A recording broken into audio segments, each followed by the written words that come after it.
So here we are again today. You guys might have seen this van a few days ago whenever I did some cold start videos. And the last that I'd really posted any videos has been a long time back. I still had the blue and white Dodge Ram B250 van that I've got a lot of people asking questions on. And I drove that van for a long time. I got it for free in 2011. And then when I went into the Navy in 2012, I sold it. And then whenever I came home, I bought it back and drove it for a couple more years. Well, I wouldn't say I drove it for a couple more years. I probably drove it for another, well, yeah, it was a couple of years, I guess. Anyway, that doesn't matter. That old van, I mean, it ran okay and everything, and I worked on it, and I did a lot of videos, and it was enjoyable. But really, as a driver and a reliable hauler, as far as getting around in, that van wasn't really that dependable. I mean, it was a really, really worn out, crusty old van. So back last year, I decided I wanted to get one that was nicer and had a lot less miles on it. So what I ended up doing was, around my birthday, it was in March of last year, I bought this thing. And it was a one owner before I got it, and I got it for super on the cheap. I mean, really cheap. I'm not going to say how much, but it was really cheap. And it only has 124,000 miles on it now, and I've put 2,000 or 3,000 on it since I've had it. And I sold the blue and white Dodge to my friend / bandmate, and I sold it to him for practically nothing because, well, you know, it wasn't really worth anything, honestly.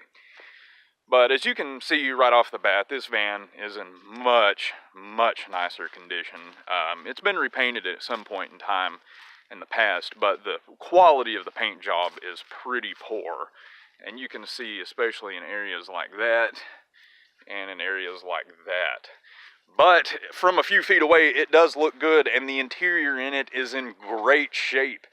And the biggest thing about this van, to me, not only does it have low miles on it and it runs and drives good, it's also got new tires, or practically new tires. The interior in it, like I said, is in great shape, and everything works. The heat works, the air conditioning works, the radio works. It has a factory CB in it that works, and all of the interior and exterior lights work. And so, you know, it's really, in comparison as far as the condition goes, this was really a step up. With that being said, this thing isn't without a couple of problems, because like I said, I did buy this thing extremely cheap off from the original owners, who were a couple of extremely old people. They were a very old couple, so you can imagine they didn't do much work on this thing themselves. It does run good. I'll start it up. Now that the battery's not deader than 4 o'clock, it fires right up. But it needs to be cleaned in here, something fierce.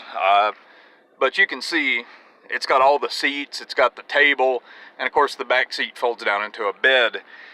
All the doors open and shut, all the power windows and everything work in it. The power locks even work in this thing. Check that out.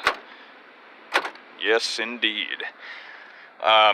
It has rear AC. That is among one of the very few things about this van that don't work, is the rear air conditioning. But I'm not really too worried about that, honestly. The biggest problem this thing has with it right now, that it's just developed in the last couple of months, is this passenger rear axle bearing is bad in it. And since it's cold weather, it's not so bad today, but as it warms up, I'll take this thing apart and really assess the problem with it. Anybody that's ever worked on these, especially a Chevrolet or a GMC, 10-bolt rear ends in particular, if the axle bearing goes bad, usually it ruins the axle too. So when it starts warming up a little bit, I'll take that apart and, you know, see what the deal is with that. And hopefully I can just fix it with a step bearing. If not, then I'll just order a new bearing and a new axle shaft and replace all the seals and really do a proper job on it. Regardless of how I end up having to fix that, I will get videos on it, and I'll also get videos in the future of working on other things and tweaking things and doing this and that on this van. And hopefully, just like with the blue and white Dodge van, I can really help give you guys some insight, you know, for you guys out there that also have vans like these. So yeah, it'll be a fun little adventure. And also, on a side note, to end the video with, this thing is a GMC Vandura 2500. It's a 3/4 ton. But I love the Vandura nameplate on it. And I've been thinking a little bit about giving this thing a funny nickname, but I don't know. We'll see.